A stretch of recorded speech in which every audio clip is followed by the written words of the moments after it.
Olá, meus irmãos, que a graça e a paz do Senhor Jesus esteja com vocês. É um privilégio poder estar de volta mais uma vez para juntos estudarmos mais uma lição da Escola Bíblica Dominical, estudando desta vez a lição da editora Betel, a revista Conectar Mais Jovens, que traz nesse segundo trimestre o tema Pentateuco, a aliança de Deus com a nação sacerdotal. E a lição de hoje é a lição de número 3, que vem abordar ou traz o título sobre a queda de Adão e Eva. Para quem tem a sua Bíblia aí, o texto bíblico ou texto de referência está registrado em Gênesis capítulo 3, do versículo 1 ao 7. O versículo do dia diz assim: E Adão disse: Porquanto destes ouvidos à voz da tua mulher e comeste da árvore de que te ordenei, dizendo: Não comerás dela, maldita é a terra por causa de ti, quando comerás dela todos os dias da tua vida. Gênesis capítulo 3, verso 17. A verdade aplicada diz ainda: a queda do homem trouxe-lhe o distanciamento de Deus, levando à consequência da morte pelo pecado. Meus queridos, nós vamos estar estudando uma lição muito importante nessa oportunidade, e para isso nós temos aqui os 3 objetivos desta lição, que o primeiro é entender o pecado como transgressão da lei. Segundo, analisar as consequências imediatas da queda. E terceiro, compreender o grande amor de Deus em procurar o homem. E a nossa oração hoje é para que as pessoas entendam o quão doloroso é a consequência do pecado e se arrependam, buscando a graça de Deus. A introdução vem dizendo ainda, irmãos, que o pecado trouxe vergonha e separação do homem em relação ao Criador. Porém, Deus não abandonou. Deus foi atrás do homem e lhe propiciou meios para que este pudesse ter vida, mas não o isentou das consequências do pecado. Nós sempre temos dito, e a palavra de Deus é quem nos revela isso, que Deus perdoa o pecado, ou melhor,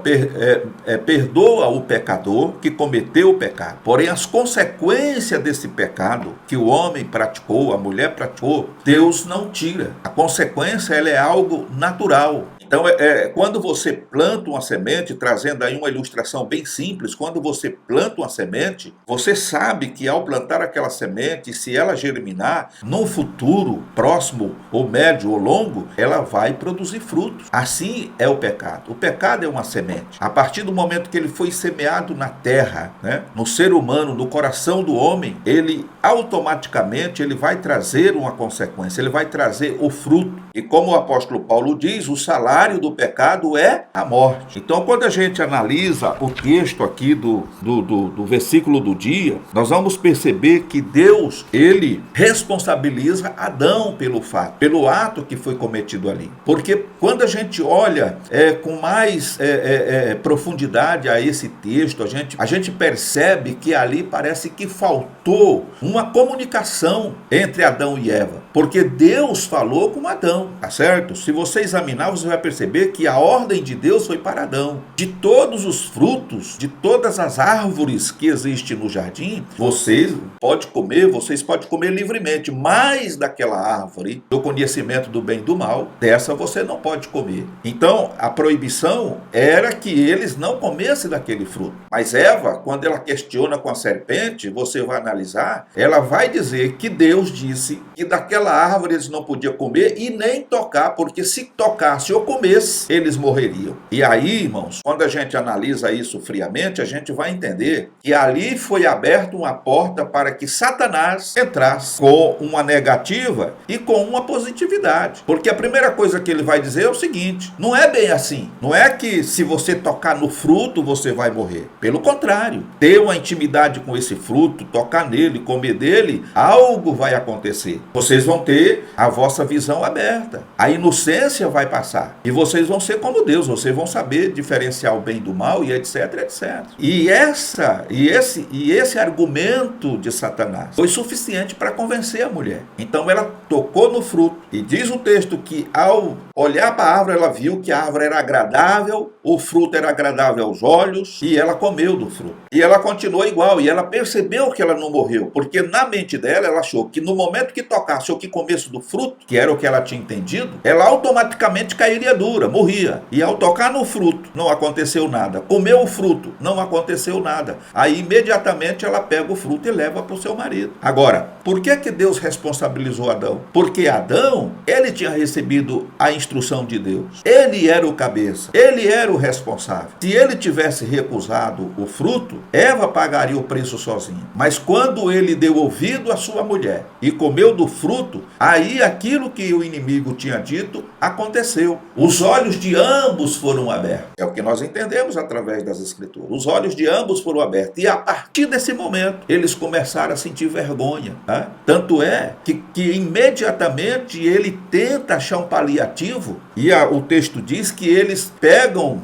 folhas de figueira e costuram aventais para cobrir a sua nudez, porque até então eles não sabiam se estavam nus. E agora a preocupação, como eles se apresentariam diante de Deus naquele estado. Nós não sabemos quanto tempo demorou para que Deus o chamasse, mas o fato é que quando Deus o chama, Adão, onde estás? Ele se esconde, porque ele estava envergonhado, ele estava se sentindo nu, fisicamente, espiritualmente, a inocência tinha passado, e ele viu que não era para ter acontecido aquilo. Foi uma desobediência a uma determinação, a uma ordem divina. E aqui eu faço um alerta, que serve para mim, serve para você e para todos nós. Nós não podemos desobedecer a ordem de Deus, os mandamentos de Deus, porque tudo que Deus fez e tem feito é para o nosso bem. E quando a gente deixa o nosso coração se carregar com os desejos desta vida, a probabilidade de cairmos em transgressão ela é muito grande, e isso consequentemente vai nos trazer grandes apuros e grande distanciamento de Deus. Portanto, precisamos vigiar. Essa lição de hoje ela traz para nós um exemplo, e nós devemos vigiar para que não venhamos cair na mesma tentação que Adão caiu, que Eva caiu. Não dá ouvido à voz do inimigo, porque o inimigo ele tem uma característica muito profunda, muito grande, que é a de convencer as pessoas fazendo aquilo que é certo,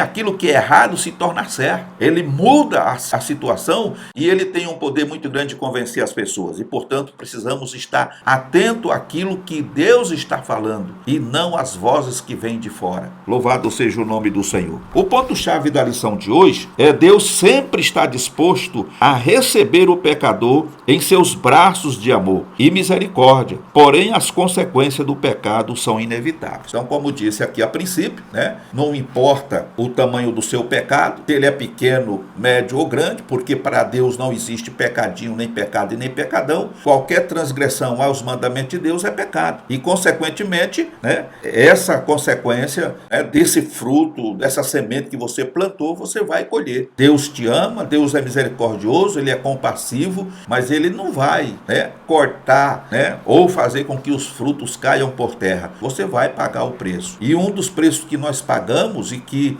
depois da queda de Adão, isso passou a toda a humanidade, é o quesito morte. Por conta de Adão, a morte passou e entrou no mundo. E por conta disso, todos nascem em pecado, todos pecaram e destituídos ficaram da glória de Deus e morrem.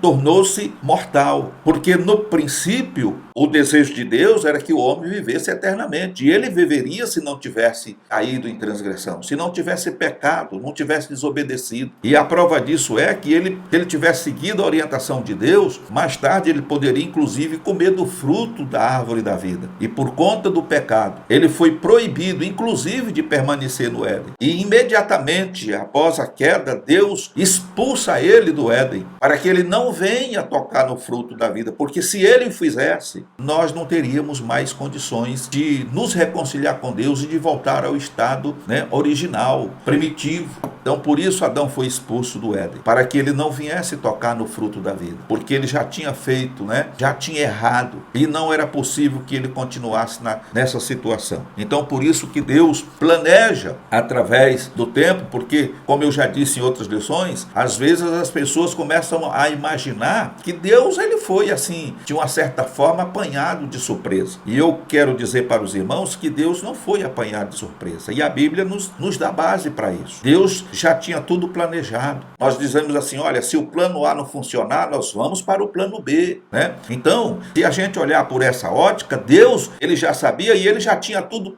projetado, tudo planejado, para que no tempo oportuno, né, na plenitude dos tempos, o homem fosse resgatado da sua situação pecaminosa e voltasse para o seu estado primitivo, que era manter comunhão com Deus e obter a vida eterna e viver em paz, porque esse foi o plano de Deus desde o início para a humanidade. Então, meus queridos irmãos, nós vemos aqui no ponto 1 que o homem deixa de conversar com Deus, né, para conversar com o inimigo. O texto bíblico nos mostra que Eva manteve um diálogo com a serpente a respeito das verdades estabelecidas por Deus. Porém, a serpente deturpou, né, os imperativos divinos, disseminando dúvidas no coração da mulher. A mulher, como eu falei a princípio, pelo que tudo indica, Adão comunicou a Eva o que Deus tinha dito. E ela entendeu de uma maneira diferente. Porque o diálogo dela com a serpente é diferente daquilo que Deus disse a Adão. E ali, como disse a princípio, abriu-se uma porta para que o inimigo entrasse com uma nova semente e disseminasse na mente de Eva, no coração de Eva, não só um convencimento plausível, como também desperta nela o desejo, né, de poder tocar no fruto e comer do fruto, tá certo? Então vamos prosseguir aqui. Muito se tem debatido a respeito de que tipo de árvore estava no Jardim do Éden. O maior destaque desta árvore não era o fruto e nem a sua localização, mas sim a palavra expressa de Deus, proibindo comer o fruto da árvore. O pecado consiste em transgredir os mandamentos estabelecidos por Deus. Ao questionar a mulher sobre a proibição, a serpente lança dúvida no coração dela, dizendo que na realidade ela não morreria, mas sim seria como Deus, conhecendo o bem e o mal, conforme está registrado em Gênesis 3 e versículo 5. É perigoso quando deixamos Satanás entrar em nossos desejos, levando-nos a pecar contra Deus. Cuidado com aquilo que Deus proibiu. Então, esse é o primeiro ponto. Quando o inimigo convence Eva de que não era bem assim, porque foi essa a expressão do inimigo. Não é bem assim. Pelo contrário, se você tocar no fruto, você não vai morrer. E se você comer do fruto, você também não vai morrer. Pelo contrário, você vai ser igual a Deus. Você vai ter poder para decidir o que você quer. Ou seja, você não vai precisar ser guiado por quem quer que seja. Você pode tomar suas próprias decisões. Você vai saber o que é bom e o que é ruim. Você vai poder decidir entre A e B. Irmãos, estão entendendo? E é o que a gente vê hoje. As pessoas, elas colocam em dúvida a verdade e aplaudem a mentira. Porque, como diz as Escrituras, o inimigo, o príncipe deste século, cegou o entendimento das pessoas. Então, as pessoas estão diante da verdade, mas não acreditam na verdade. Porque, para elas, o mais fácil é a facilidade. É o que está palpável, é o que pode ser tocado, é o que pode ser sentido. Que foi exatamente o que aconteceu com Eva. Quando ela toca no fruto, ela não caiu morta. Então ali ela começa, né, colocar no seu consciente, na sua mente, no seu coração, que algo estava errado daquilo que ela tinha ouvido, porque não aconteceu a morte. E ela viu que a árvore era boa e que o fruto era desejável. A boca encheu d'água, então ela foi atraída pelo desejo, pela vontade. As suas emoções foram aguçadas através da narrativa do inimigo. E ela pega o fruto, morde o fruto, sente o seu sabor e diz: não é nada daquilo que Adão me falou, vou provar para ele. O pecado, irmãos, ele não é bom. Tem um corinho antigo aí, que desde quando criança eu sempre ouvia, que diz que se o pecado doesse, ninguém pecava. Mas o pecado não dói. No primeiro momento é satisfatório, em todos os sentidos, é satisfatório. Mas depois vem as consequências. A consciência começa a trazer, né, as preocupações. Veja que quando Adão e Eva pecam, quando Adão comeu do fruto e ele percebeu que tinha dado ouvido à sua mulher e tinha transgredido o mandamento de Deus, a primeira preocupação dele foi se esconder. E agora? O que é que eu vou fazer? Mas no momento em que ele comeu do fruto, ele não raciocinou. E geralmente é isso que acontece na prática. Você é engodado, como diz Paulo. O pecado, ele jamais acontece assim, como alguém diz assim: irmão, foi de repente. Quando eu vi, eu já estava engendrado. Não. O apóstolo Paulo, ele dá uma aula sobre isso. Você é atraído, é engodado, até que aquilo se torne uma realidade. Então, nesse período de namoro entre o pecar e a consequência, você não vê nenhuma dificuldade, você não vê nenhum perigo. Mas é no momento em que você entra nessa ação e depois de consumado é que você vai perceber o tamanho da burrada que você fez. Então é preciso vigiar. O comentarista aqui, o pastor César Rosa, ele diz aqui que nós precisamos ter cuidado com aquilo que Deus proibiu. Um outro ponto aqui, ele diz que é perigoso quando deixamos Satanás entrar em nossos desejos, levando-nos a pecar contra Deus. Então, muita gente tem aí interpretações erradas, né? E pensam coisas maldosas, mas na verdade, irmãos, o pecado não foi o caso de Eva ter se aproximado da árvore, ter tocado na árvore, ter comido o fruto. O pecado foi a desobediência a um decreto divino.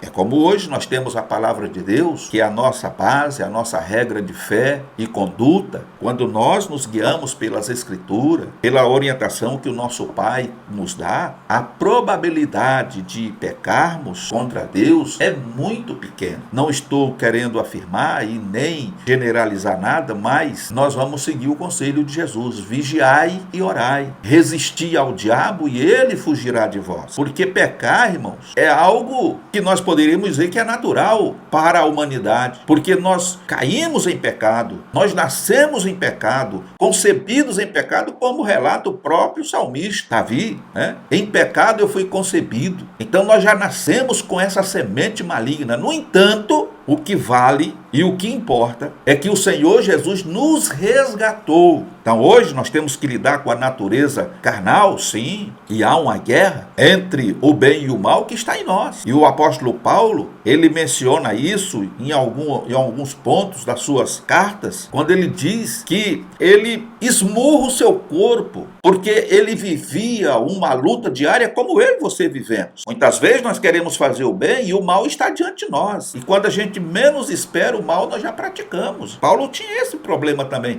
Ele viveu esse conflito e nós também vivemos. Mas o importante, irmão, é perseverar, é não dar ouvido ao que o inimigo tem a dizer e muito menos ceder aquilo que ele vem lançar diante de nós como sendo um adendo, um meio mais prático. Não, nós precisamos nos firmar na verdade, porque somente a verdade é que pode nos libertar. Jesus nunca disse que nós viveríamos ou que passaríamos um período aqui nesse planeta numa colônia de férias, mas ele disse que no mundo nós teríamos aflições, e quando ele fala disso, ele está dizendo que nós seríamos afligidos de diversas formas, por tentações, por desejos impróprios, mas que nós devíamos crucificar-nos, tomando a nossa cruz de responsabilidade. Não é à toa que Paulo diz: eu já estou crucificado com Cristo. Você imagina o que é ser crucificado com Cristo? Sentir as dores dos cravos nas mãos e nos pés, a agonia que esse sofrimento traz para aqueles que estão crucificados. Mas Paulo diz: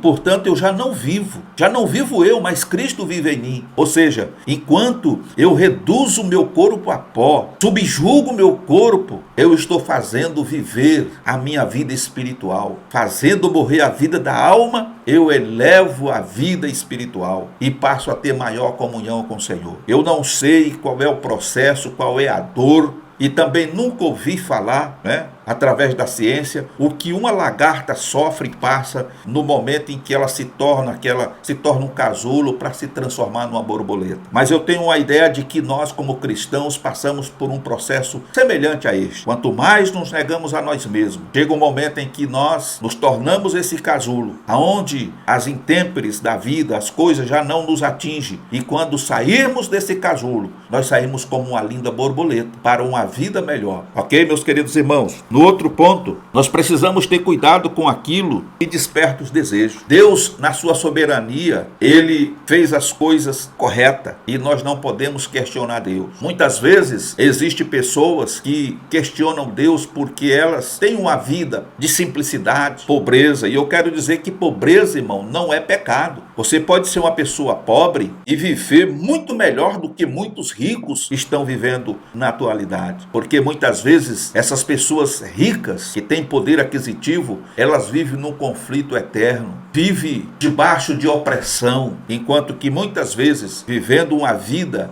simples, vivendo muitas vezes num casebre, essa pessoa goza de paz, goza de harmonia, ela deita a cabeça no travesseiro e dorme o sono do justo, porque ela tem um Deus poderoso que trabalha 24 horas por dia por ele. Então essa pessoa, ela não está preocupada em possuir bens materiais, riqueza, mas ela é aquela que o salmista diz: Senhor, não me dê a miséria para que eu não venha blasfemar de ti, mas também não me dê a riqueza para que eu não venha me esquecer de ti, porque é isso que acontece quando a pessoa se sente com poder aquisitivo elevado, ele passa a ver as coisas de uma outra forma e abandona Deus. Em 99% vira as costas para Deus ou se torna um religioso simplesmente nominal. Mas o que é que o salmista diz? Mas me mantém da porção acostumado. E é exatamente o que Jesus diz. Não fique preocupado com o dia de amanhã, com o que você vai comer, com o que você vai vestir e etc e tal. Porque se Deus cuida das aves do céu, que não planta, não fia, cuida do lírio dos campos, que hoje floresce bonito e lindo e amanhã deixa de existir, será que você não vale mais do que tudo isso? Então, o conselho é que nós precisamos ter cuidado com aquilo que desperta nossos desejos. Desejar coisas boas é bom, mas o imperativo é: todos os desejos precisam estar no centro da vontade de Deus. Porque quando nós fazemos isso, colocamos todos os nossos desejos e petições diante de Deus, Deus, como um pai, conhecendo o filho, ele sabe o que é melhor para esse filho. E você, como pai e mãe, você sabe. Imagine se seu filho vem pedir algo que é perigoso para ele e que você sabe o grau da periculosidade que isto que ele quer vai causar a ele. Então você, como pai, não vai dar, como mãe você não vai dar. Então da mesma forma é Deus para conosco. Então o comentarista diz que depois de tirar o alicerce da verdade da mente e do coração de Eva, o fruto foi visto como algo bom para comer, agradável aos olhos e excelente para dar entendimento, conforme registra 1 João capítulo 2, do verso 15 a 16. Veja que as faculdades mentais foram seduzidas pelo desejo de ser como Deus e conhecer as instâncias do bem e do mal. Em nossos dias não é diferente. Muitas pessoas têm perdido a comunhão com Deus, as promessas e conquistas espirituais, bem como as bênçãos do Éden, por alimentar desejos ocultos que cedo ou tarde se tornem em ações pecaminosas. Que venhamos orar e vigiar constantemente para que nosso coração não se sobrecarregue com os desejos da vida. Esse é o conselho das Escrituras, da Palavra de Deus. Como eu disse a princípio, o pecado ele não é algo que acontece momentaneamente, seja num namoro, seja numa traição do marido para com a esposa ou da esposa para com o marido. Ele não acontece, ninguém chega pegando alguém e levando aí para um motel, para algum lugar assim, até porque seria um pecado, seria como hoje, diante das leis que temos aqui no país, estupro, sequestro e etc, etc. Então quando alguém decide pecar, cometer uma transgressão, isso demora um determinado tempo. E o conselho bíblico é que nós não podemos deixar que os nossos corações se sobrecarreguem com os desejos desta vida. Nós podemos citar aqui um pensamento, se não me engano, de Martinho Lutero, que ele diz que nós não podemos impedir os pássaros de voar por sobre a nossa cabeça. É impossível você impedir os pássaros de voar por sobre a sua cabeça. Você está, vamos supor, na rua ou num campo e de repente um pássaro vem e passa por cima de você, aí alguns metros de altura. Mas há algo que eu, você, nós podemos fazer, que é impedi-lo de se aninhar na nossa cabeça, fazer um ninho na nossa cabeça. Então, o que Lutero está dizendo aqui é que os pensamentos, por conta de uma natureza carnal que todos nós temos, essa natureza pecaminosa, melhor dizendo, ela pode engendrar vários pensamentos. Mas, enquanto isso é um pensamento, ela não é um pecado. Ela só vai se tornar pecado quando consumado, quando aquele pensamento se torna em realidade, quando ele é concretizado. Então, tentado, todos nós somos. Mas já tem um hino na harpa que diz que tentados não cedas. Então, ser tentado, você pode ser, mas o perigo da tentação é você ceder à tentação. Quando você cede à tentação, então aí você peca. E automaticamente vai estar transgredindo a lei de Deus. E isso Deus não quer. É por essa razão e por outras que Deus, após a queda do homem e se distanciar de Deus, como disse a princípio, Deus coloca em ação o seu plano de redenção, de resgate do homem. E Deus, ele não espera que o homem venha atrás dele. Deus foi atrás do homem. É Deus quem procura o homem. Louvado seja o nome do Senhor. E aí nós podemos nos voltar para João 3,16, quando nós vamos observar ali, o apóstolo João escrevendo, dizendo que Deus amou. Ele não esperou que o homem amasse a Deus, mas Deus amou o homem. Deus amou a humanidade de tal maneira que deu o seu Filho único para que todo aquele que nele crê não pereça, mas tenha a vida eterna. Um outro sim é que quando Adão tenta tapar a sua vergonha com folhas de figueira, Deus entra com a solução. Deus ali faz um sacrifício. Deus usa peles de animais e faz vestimentas para o homem e para a mulher. Aquilo ali por si só já é uma sombra, uma figura do sacrifício perfeito de Jesus, que viria na plenitude dos tempos. Jesus, através do seu sacrifício, ele nos limpou, nos lavou, nos purificou e nos deu veste de salvação. Então hoje, espiritualmente, não estamos nus na presença do Senhor. E aí quando a gente busca referência acerca dessas vestimentas, nós vamos perceber que o Senhor sempre alerta para que as nossas vestimentas estejam alvejadas e limpas, que elas não estejam sujas, porque com vestes sujas, rasgadas, nós jamais iremos nos apresentar diante do Senhor. Então que nós possamos manter as nossas vestes purificadas. Isso fala de uma consciência tranquila, fala de moral, de caráter. Então precisamos estar debaixo da potente mão de Deus para que possamos resistir todos os embates nos dias maus. Louvado seja o nome do Senhor Jesus.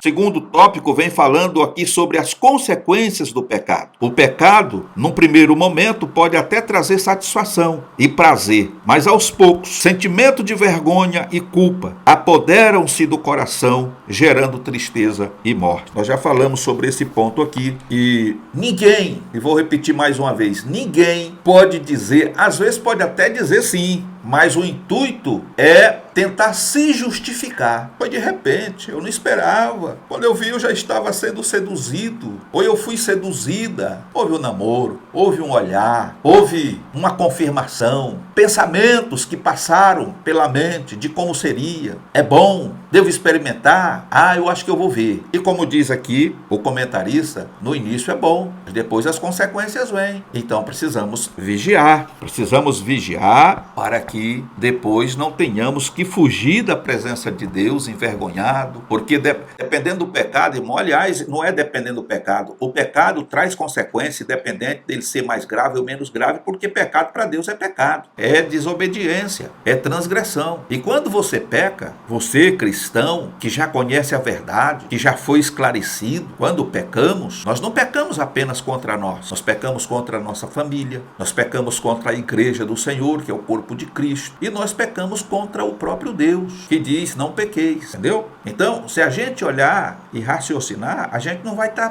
cometendo apenas uma transgressãozinha, a gente vai estar pecando contra várias instituições. É por isso que vem a vergonha. Imagine aí na sua comum, na sua congregação, as pessoas ficarem sabendo do que você praticou, e nem todos vão ter a mesma compaixão de ficar do seu lado. Pelo contrário, muitos vão criticar, vão murmurar e vão desejar o pior castigo para você, porque você enganou, porque você fez, porque você aconteceu. Eu acredito que eu estou falando com pessoas que já passaram por isso. As consequências são terríveis. E a marca que fica, mesmo que você se arrependa, se converta, aceite Jesus de novo, a marca vai ficar. Porque você perdeu a inocência, como aconteceu com Eva, com Adão. Aquela marca vai sempre ficar. Mas o segredo é que essas marcas que ficam, elas servem de experiência experiência. Eu costumo dizer que nós precisamos ter cuidado com as nossas vidas. Nós não estamos isentos de pecar, de cometer alguma infração. Mas o segredo da vitória é você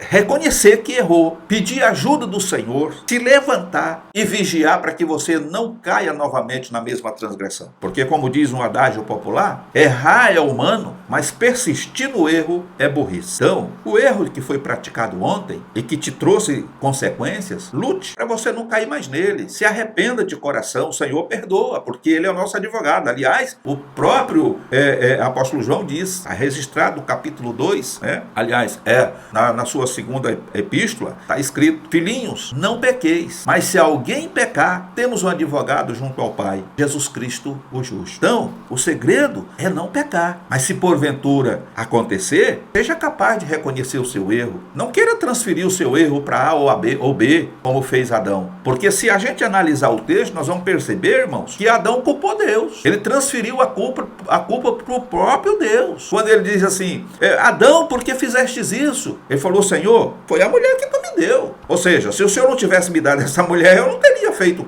o que aconteceu. Eu não teria ido lá tocar nesse fruto. Eu não teria comido. Mas a partir do momento que o Senhor me deu essa mulher, de quem é a culpa maior? É minha, dela ou do Senhor? Como quem disse, eu não lhe pedi uma companheira. Foi o Senhor que decidiu. Os irmãos estão entendendo a gravidade do problema? E hoje não é diferente. As pessoas nunca querem assumir as suas culpas, os seus erros. Se há uma batida no trânsito, a culpa sempre vai ser do outro. Mesmo que ele tenha avançado o farol vermelho, ele vai dizer: não, mas eu não vi que o farol estava vermelho. Eu nem percebi. Estava verde, eu entrei. De repente eu fui surpreendido pela pancada. A culpa é dele, que não veio devagar. Então, sempre a culpa é dos outros. E nós, como servo do Senhor, teremos e devemos ter responsabilidade sobre os nossos atos. Mesmo que isso doa bastante, precisamos ter responsabilidade para que a gente possa sair desse marasmo, dessa areia movediça, de quando errar, sempre achar que a culpa é do outro. Não, eu fiz sim, mas a culpa é dela. Ué, você não tinha condição de recusar? Falou: por que você fez isso? Não, experimenta, é bom, é gostoso, vai. Não, de jeito nenhum. Coma você sozinha. O Senhor não falou que não era para comer desse fruto? Por que você foi lá e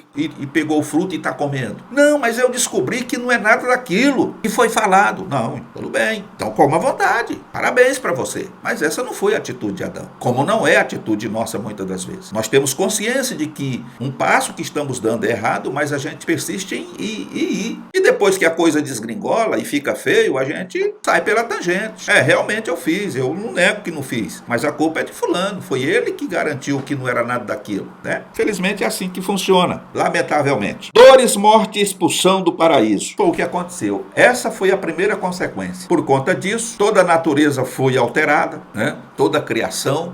Adão trabalhava sim, mas ele não sentia fadiga, dores. Agora, por conta dessa transgressão, ele passou a ter fadiga, iria derramar do seu suor para poder tirar o pão da terra. A mulher foi penalizada com dores para gerar filho, para dar à luz a filhos. E para que as coisas não ficassem pior, como já disse no início, Deus os expulsou do Éden. E o homem agora passou a viver por conta própria, por conta e risco da sua desobediência. E por conta disso, o pecado se alastrou por toda a humanidade. E aí me faz lembrar aqui que na tentação de Jesus lá no deserto, depois de 40 dias e 40 noites, o inimigo, o Lúcifer, aparece para Jesus e questiona Jesus também. Ele coloca em dúvida a mesma coisa que ele fez com Eva, ele apresenta para Jesus: tu és mesmo o filho de Deus? Se tu és mesmo o filho de Deus, faz com que essas pedras se transformem em pães e come, mata a tua fome. Você está aí, né, se acabando, você está morrendo. E se você não comer alguma coisa, você vai morrer. Jesus rebate: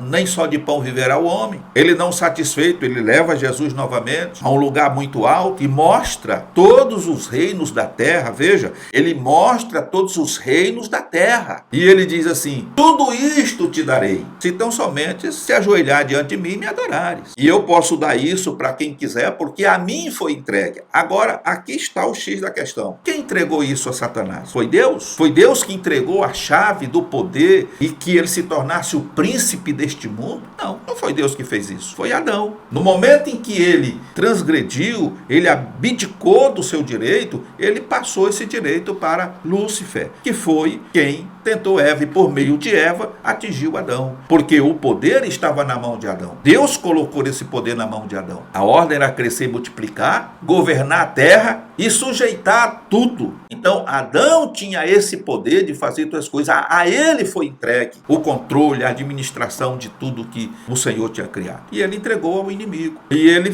joga, lança no rosto de Jesus. Está vendo esses reinos aqui? Tudo isso é meu. E eu posso dar a quem quiser. Portanto, se tu se ajoelhar e me adorares, eu te darei isso aqui. Jesus diz, não tentarás o Senhor teu Deus, e somente a Ele prestarás culto. Então, meus queridos irmãos, lamentavelmente, nós passamos por esses problemas, enfrentamos essa situação por conta do pecado original. No entanto, Deus procura o homem para uma reconciliação. E nós reconhecemos a Deus através da sua palavra, através do sacrifício de Jesus Cristo, pela companhia maravilhosa do Espírito Santo que está conosco para sempre. Nós temos o dever e a obrigação moral de permanecer firme e fiel ao Senhor até o fim. Ser fiel até a morte, e o Senhor promete nos dar a coroa da vida. Louvado seja o nome do Senhor Jesus. Na conclusão vem dizendo que através da desobediência de Adão e Eva, o mal entrou no mundo causando problemas, não somente ao ser humano, mas também em sua própria natureza. Portanto, o pecado originou-se antes da queda do homem, pois este foi motivado por um tentador, conforme está registrado em Gênesis 3. O pecado surgiu em Satanás, que em orgulho desejou ser como Deus e se precipitou em condenação, conforme registra 1 Timóteo, capítulo 3 e versículo 6. Meus amados irmãos, este assunto ele é profundo. Nós poderíamos ficar horas aqui trazendo várias referências e mostrando a profundidade e a gravidade que a queda do homem trouxe para toda a humanidade. No entanto, eu acredito que, resumidamente, nós trouxemos o principal, o mais importante, que é vigiar. Vigiar e orai, para que não entreis em tentação. Esse é o segredo, esse é o carro-chefe, digamos assim, para que possamos nos manter em comunhão com o Senhor. E dito isto, nos resta apenas agradecer a você que tem nos acompanhado, você que ainda não é inscrito no canal, que você venha se inscrever no canal, ative o sininho de notificação, que você possa também compartilhar com os seus amigos, parentes, pessoas conhecidas, e que não se esqueça de deixar o seu like. Esse like é muito importante para que esses vídeos possam ser compartilhados com mais pessoas. Quando você dá o seu like, o seu gostei, você está dizendo para a plataforma do YouTube de que esse vídeo é bom e que ele deve ser compartilhado. E assim nós poderemos alcançar mais pessoas no Brasil e no mundo. Portanto, meus queridos irmãos, só me resta agradecer a vocês e me despedir com a paz do Senhor Jesus. E se Ele assim quiser, estaremos de volta numa outra oportunidade.